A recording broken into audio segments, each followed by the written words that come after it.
Question number 6, page 37. R is equal to x, x plus 5, જ્યાં x સભ્ય છે 0, 1, 2, 3, 4, 5 થાય તે રીતે વ્યાખ્યાયિત સંબંધનો પ્રદેશ અને વિસ્તાર કર્યો. આપણે આ ટાઈપના એક્ઝામ્પલો આગળના વિડીયોમાં જોયા હતા કે પ્રદેશ અને વિસ્તાર મેળવવાના હોય તો આપણે જે સભ્ય છે આપેલા હોય, કિંમતો આપેલી હોય x ની, તે કિંમતોના ગણમાંથી કિંમતો લેવાની. તો કિંમત કઈ આપેલ છે? x સભ્ય છે, અહીંયા શું આપેલ છે? અહીં x સભ્ય છે 0, 1, 2, 3, 4, 5 આપેલું છે અને સંબંધ r જે છે તે આવી રીતે વ્યાખ્યાયિત કરેલો છે કે r is equal to x, x plus 5, right, જ્યાં x belongs to તમને 0, 1, 2, 3, 4, 5 આપેલું છે. આ સંબંધ છે. તો x ની કિંમત જુદી જુદી લેવાની, તમને ક્રમિક જોડ મળશે. તો આપણે લઈએ કે પહેલા જો આપણે x ની કિંમત 0 લઈએ તો 0 plus 5 થાય, એટલે પહેલી ક્રમિક જોડ કઈ મળી? 0,5. x ની કિંમત 1 લઈએ તો 1 plus 5 6 થાય, એટલે 1,6 થશે. અહીંયા 1 plus 5 એવું લખવાની જરૂર નથી ને, સમજ પડે ને? તો ઓકે ફાઇન. ચાલો 2 લઈએ તો 2 plus 5 7 થાય. પછી લઈએ 3 તો 3 plus 5 8 થાય. 4 તો 4 plus 5 9 થાય. પછી લઈએ 5 તો 5 plus 5 કેટલા થાય? 10 થાય. તો આ 10 થાય, બરાબર. તો આ તમારી પાસે સંબંધ r થઈ ગયો. આપણે સંબંધ પ્રદેશ અને વિસ્તાર મેળવવાના છે માટે r નો પ્રદેશ તમને યાદ જ છે, છતાં પણ પાછું એક વખત યાદ કરીએ કે જે સંબંધ મળે યાદ રીતે લખેલો હોય તેમાં ક્રમિક જોડ મળશે. એ સંબંધમાં ક્રમિક જોડની જે ક્રમિક જોડ આવે તેના પહેલો ઘટક તે સંબંધનો પ્રદેશ કહેવાય અને ક્રમિક જોડનો બીજો ઘટક એ સંબંધનો વિસ્તાર કહેવાય.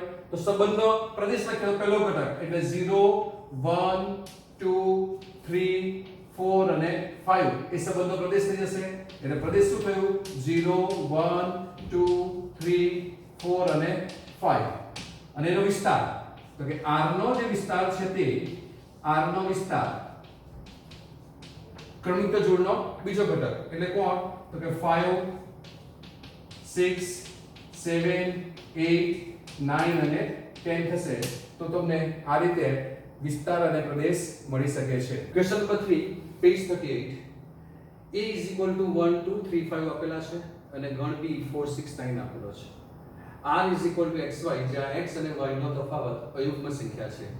x belongs to a છે અને y belongs to b છે. એટલે x જે છે તે આપણે a માંથી લેવાનો છે. તો ગણી એટલે કે 1, 2, 3, 5 કિંમત લેવાની છે અને y ની કિંમત જે છે તે 4, 6, 9 માંથી લેવાની છે. અને તમને એવું કીધું છે કે આ રીતે વ્યાખ્યાયિત થાય તે રીતે સંબંધ a થી b વ્યાખ્યાયિત છે. તો r ને યાદી રીતે લખો. તો યાદી રીતે લખવામાં તમને રિલેશન શું આપ્યો છે? x અને y નો તફાવત અયુગ્મ સંખ્યા છે. x અને y નો તફાવત અયુગ્મ સંખ્યા છે. તફાવત કીધો છે એ ધન પણ હોઈ શકે અને ઋણ પણ હોઈ શકે, ગમે તે હોય. ખાલી બે નો તફાવત એ અયુગ્મ સંખ્યા મળવી જોઈએ. તમે નાનામાંથી મોટી વાત કરો કે મોટામાંથી નાની વાત કરો, તફાવત અયુગ્મ સંખ્યા મળવી જોઈએ. તો આપણને શું આપ્યું છે અહીંયા? તો કે અહીં a is equal to 1, 2, 3, 5 અને b is equal to 4, 6, 9 છે. અને સંબંધ શું આપ્યો છે?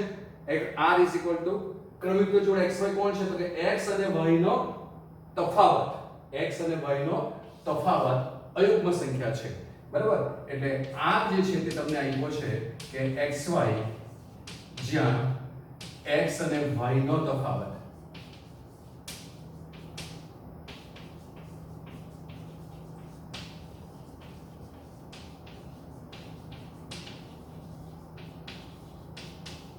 અયુગ્મ સંખ્યા છે અને x સભ્ય છે એ y સભ્ય છે b, બરાબર. એટલે કે બેનો તફાવત કોઈ પણ આવશે, મારે x - y અયુગ્મ સંખ્યા થાય, બરાબર. એવા ઘટકો લેવાના છે સંબંધમાં. યાદ રીતે લખવા માટે કંઈક આપણે યાદ રીતે લખવાનું છે, બરાબર. તો x અને y નો તફાવત અયુગ્મ સંખ્યા થાય એવા ઘટકો આપણે લઈએ. તો r માં કોણ આવશે? આપણે ચેક કરીએ તો x a માંથી લેવાનો છે એટલે x જે છે તે a માંથી લેવાનો છે એટલે x ની કિંમત આ છે અને y ની કિંમત આ છે બરાબર છે x ની કિંમત આ માંથી લેવાની છે y ની કિંમત b માંથી લેવાની છે એટલે y જે છે તે આ છે તો 1 અને 4 નો તફાવત 1 - 4 એક ની સાથે 4 લઈએ તો 1 - 4 બરાબર તો 1 - 4 કેટલા થાય 3 થાય માઈનસ તો માનાંક છે પ્લસ થઈ જશે તમને ખબર છે માનાંકમાં આવે બધું જ ધન આવે કેમ ધન આવે એ થોડા દિવસો પછી ખબર પડશે બરાબર તો 1 - 4 એટલે 3 થાય તો 1 સાથે તમારી પાસે શું જોવાયો 4 તો એ શક્ય છે બરાબર ચાલો હવે 1 અને 6 લઈએ તો તફાવત 5 6 ઓછા 1 5 થાય તો એ પણ અયુગ્મ સંખ્યા એટલે 1 5 પણ આવશે 1 અને 9 લઈએ સોરી 1 6 હતો 1 6 આવશે 1 અને 9 તફાવત 8 થાય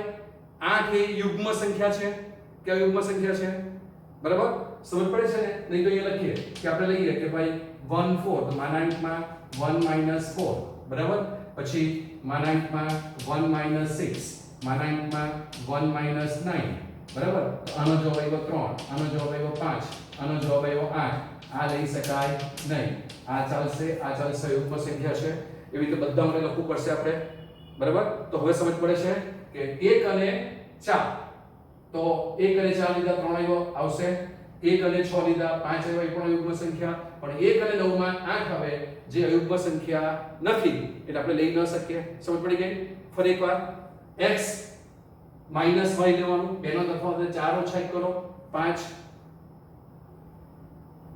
4 ઓછા 1 એટલે 3 6 ઓછા 1 એટલે 5 અને 9 ઓછા 1 એટલે 8 તો 8 યુગ્મ સંખ્યા છે લઈ લીધી શકાય હવે 2 અને 2 4 ઓછા 2 2 થાય ન આવે ઓકે 2 અને 6 4 થાય ન આવે 2 અને 9 7 થાય તો આવશે તો 2 અને 9 આવે છે બરાબર છે તો આ રીતે ચેક કરવાનું છે સમજ પડે છે ને હવે કોનો વાર આવ્યો 3 નો ચલો 3 અને 6 3 થાય આવશે 3 અને 9 6 થાય યુગ્મ સંખ્યા નહીં આવે ચલો 5 અને 4 1 થાય આવશે 5 અને 6 1 થાય આવશે 5 અને 9 4 થાય ન આવે તો તમારી પાસે અયુગ્મ સંખ્યા જે છે બેનો તફાવત જે હોય એટલે આટલી ક્રમિક તો જોડ મળી તો આ તમારી પાસે યાદીની રીતે થઈ જાય તો જે માંગેલી યાદીની રીત છે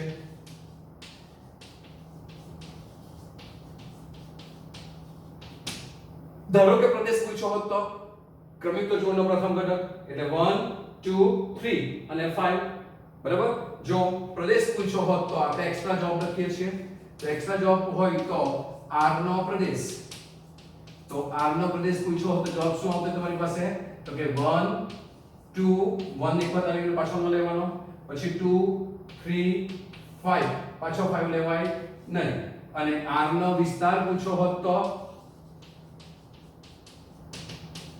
ક્રમિક જોડનો બીજો ઘટક 4 પછી 6 પછી 9 પછી 6 આવી ગયો 4 આવી ગયો પેલો 6 પણ આવી ગયો એટલે પ્રદેશ જે છે તે સોરી વિસ્તાર જે છે તે 4 6 9 મળે તમને બરાબર છે સમજ પડે છે ને ક્વેશ્ચન 5 છે પેજ 38 પર તમને આપેલું છે કે જો a 1 2 3 4 6 હોય અને r ab જ્યાં ab belongs to capital A અને b એ a વડે વિભાજ્ય છે સંબંધ શું આપ્યો b એ a વડે વિભાજ્ય છે થાય તે રીતે r એ a પર વ્યાખ્યાયિત છે તો સંબંધ r એ a પર વ્યાખ્યાયિત છે એટલે સંબંધ r એ a થી a નો સંબંધ છે બરાબર તો પહેલી વાત તો સોલ્યુશનમાં આપણે કરીએ તો સોલ્યુશન જે લઈએ એમાં r જે છે તે a પર વ્યાખ્યાયિત છે તો અહીં r એ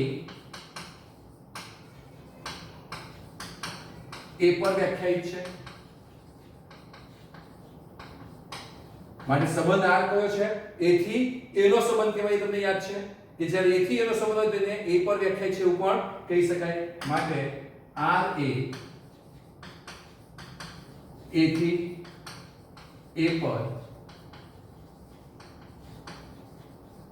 વ્યાખ્યાયિત છે બરાબર તો હવે શું કીધું આ કે ક્રમિક જોડ ab એવી લેવાની કે જ્યાં ab બંને belongs to a હોય અને b જે છે તે એટલે કે બીજો ઘટક એ પહેલા ઘટક વડે વિભાજ્ય થાય તો 1 2 3 4 5 6 છે બંને A અને B બંને બિલોંગ્સ ટુ A છે તો તમારી પાસે જે છે તે આપણે જોઈએ તો આપણે રફ કામમાં અહીંયા લખીએ કે શક્ય જોડ કઈ આવશે આપણે ક્રમિક શબ્દ નથી યુઝ કરતા આપણે રફ કામ કરીએ છીએ આ કઈ કઈ પોસિબિલિટી આવશે શક્ય જોડ માટેની તો શક્ય જોડ કઈ આવશે તો પહેલા તો 1 1 આવશે બરાબર પછી 1 2 આવશે બરાબર 1 3 બરાબર આ બધી જોડો આવશે તો 1 3 1 4 આવી શકે 1 5 આવી શકે અને 1 6 આવી શકે બરાબર પછી 2 1 2 2 2 3 2 4 2 5 આ તમને સમજ પડે એટલા માટે આ હું લખું છું બાકી આ લખવાની કોઈ જરૂર નથી પછી ઓરલી કરવાનું છે તમારે બરાબર પછી 3 લઈએ તો 3 1 3 છે ને ઓકે 3 2 આ રીતે તમારી પાસે બધી જોડો આવશે 3 3 3 4 3 5 3 6 વગર ભૂલ પડી લખવું હોય તો આ રીતે તમે લખશો તો તમને ફાયદો થશે પછી તમને શોર્ટકટમાં કેવી રીતે તમે ડાયરેક્ટ લખી શકો તે પણ બતાવીશ પછી 4 છે તો 4 1 આવી શકે 4 2 આવી શકે કેમ આવું આવી શકે તો બંને A માંથી આવે એટલે 1 1 પણ આવી શકે 1 2 1 3 1 4 1 5 1 6 ભાઈ 2 આવે તો તમે લખો તે રીતે આવશે તો 4 3 4 4 5 નથી આપણે 5 કેમ લખ્યા 5 નથી ને બરાબર તો 4 6 આવશે બરાબર ચાલો પછી 6 હોય તો 6 1 આવશે 6 2 આવશે 6 3 આવશે 6 4 આવશે અને 6 6 આવશે આ જે છે તે તમારે સમજવા માટેની અન્ડરસ્ટેન્ડિંગ માટેની એક બહુ સારી પદ્ધતિ છે તમે આમ લખશો એટલે તમને ખબર પડશે આખી પોસિબિલિટી થઈ શક્ય જોડ હવે એમાંથી આપણો જવાબ કોણ આવશે તો કે r = તેને આપણે અહીં લખતા જઈશું આપણી પાસે જે જવાબ આવશે તેને બરાબર છે ચાલો શું કહે છે AB જ્યાં AB belongs to A B A A વડે B એટલે કોણ આ B એ A વડે વિભાજ્ય છે r બરાબર કોણ છે આપણે લખવું હોય તો પાછું અહીં લખીએ તો r = AB બરાબર જ્યાં B એ A વડે વિભાજ્ય છે B એ A વડે વિભાજ્ય છે અને A અને B બંને belongs to A છે મેં એને છેલ્લે લખી દીધા છે બરાબર આ તમારો સંબંધ આપેલો છે B એ આ B એ આના વડે વિભાજ્ય છે એવું કીધેલું છે એટલે બીજો ઘટક જે છે તે પહેલા ઘટક વડે વિભાજ્ય છે ચાલો તો 1 બરાબર બીજો ઘટક એ 1 વડે વિભાજ્ય છે તો કે હા ભાગી શકાય 2 એ 1 વડે વિભાજ્ય છે તો કે હા ભાગી શકાય 3 એ 1 વડે વિભાજ્ય છે તો કે હા બધી જ સંખ્યાઓ 1 વડે વિભાજ્ય થાય એટલે આ બધી સંખ્યાઓ એટલે કે 4 પણ 1 વડે વિભાજ્ય થાય 6 પણ 1 વડે વિભાજ્ય થાય સમજ પડી કે B એ A વડે B એ A વડે તો કઈ શક્યતા જોડાવવાની r માં તો કે r માં જે છે તે એકની લાઈનમાં 1 1 1 2 1 3 1 4 અને 5 નથી એટલે 1 6 નથી એક માટે આપણે લીધા આ જોડો આવશે બરાબર ચલો હવે બીજી લાઈનમાં 1 એ 2 વડે વિભાજ્ય થાય 1/2 અપૂર્ણાંક આવે વિભાજ્ય નથી એટલે એ લઈ શકાશે નહીં એટલે આ આવવાનો નથી 2 એ 2 વડે વિભાજ્ય હા 2/2 2/2 તમે લખો તો તમારો જવાબ 1 આવે એટલે એ પણ આવશે એટલે 2 2 આવશે તો આપણે એને લખીએ 2 2 ચાલો પછી 3 એ 2 વડે વિભાજ્ય છે ના 3/2 થાય દોઢ થાય 1/2 સોરી 3/2 એટલે 1.5 થાય 4 / 2 4 એ 2 વડે વિભાજ્ય છે જવાબ શું આવે 2 તો કે છે તો લઈ લઈએ 4 2 સમજ પડે છે દીકરાઓ ચાલો 6 એ 2 વડે વિભાજ્ય છે તો કે 6/2 કેટલા થાય 3 તો કે વિભાજ્ય છે એટલે 2 6 પણ આવશે બરાબર છે ચાલો હવે 3 ની લાઈન 1 એ 3 વડે વિભાજ્ય 1/3 ભાગ ન ચાલે 2/3 ભાગ ન ચાલે 3/3 1 એટલે 3/3 આવશે તો 3/3 આવશે ચાલો 4/3 ભાગ ન ચાલે પછી 6/3 જવાબ શું આવશે 2 તો તમારો જવાબ આવશે કોણ આવશે 3 અને 6 બરાબર ચાલો પછી 4 ની લાઈન 1/4 ભાગ ન ચાલે 2/4 1/2 થાય એ ભાગ ચાલે પણ 2/4 1/2 થાય એટલે વિભાજ્ય નથી 3/4 ન આવે 4/4 આવશે એટલે જવાબ આવશે 4/4 અને 6/4 અપૂર્ણાંક આવશે 6/4 3/2 એટલે ચાલશે નહીં. ચલો 6 ની લાઈનમાં 1/6 ન આવે 2 6 3 6 4 6 6 6 આવશે તો તમારી પાસે 6 અને 6 આવશે. બરાબર છે? સમજ પડી ગઈ? હા, સમજ પડી ને? તો આપણે પહેલા જોડો શક્ય લખી દીધી, પછી એનો આ જવાબ લખ્યો છે. હવે એનો પ્રદેશ અને વિસ્તાર જોઈએ છે આપણને. તો પ્રદેશ એટલે ક્રમિક જોડનો પ્રથમ ઘટક, તો R નો પ્રદેશ જે છે તે કોણ આવશે? તો કે 1 આવી ગયો, 1 આવી ગયો. બરાબર? પછી 2 તો કે 2, પછી 4 તો કે 4, પછી આપણે શું કર્યું 2 2 4 અને 2 4 આવે ને 2 4. બરાબર? એટલે 2 2 આવી ગયા. બરાબર છે? 3 આવી ગયો, પછી 4 અને પછી 6. અને R નો વિસ્તાર તો કે R નો વિસ્તાર જે છે તે ક્રમિક જોડનો બીજો ઘટક તો કે 1 પછી 2 3 4 અને 6 બધા જ આવે છે. એટલે 1 2 3 4 અને 6. 2 આવી ગયો, 4 પણ આવી ગયો, 6 પણ આવી ગયો, 3 પણ આવી ગયો, બધા જ જોડો આવી ગયા. તો આ એનો વિસ્તાર થયો. બરાબર છે? તો સમજ પડી ને? શું કરવાનું છે કે તમારી પાસે જે ક્રમિક જોડો આપેલી હતી જે આવે છે તેના માટે તમારે 1 1 2/1 કરી જોવાનું, પણ લખે ત્યારે સાચવું પડશે 1 2. જે અહીંયા આપણે 4 2 લખાઈ ગયા હતા ને તેવું ન થવું જોઈએ, 2 4 જ જોઈએ. એના કરતા બેસ્ટ વે તમે આ રીતે શક્યતા લખી રાખો રફ પેજમાં અને જોઈ લો એટલે તમારું કામ પતી જાય. બરાબર છે? તો આ રીતે તમે એનો પ્રદેશ અને વિસ્તાર શોધી શકો છો. બરાબર?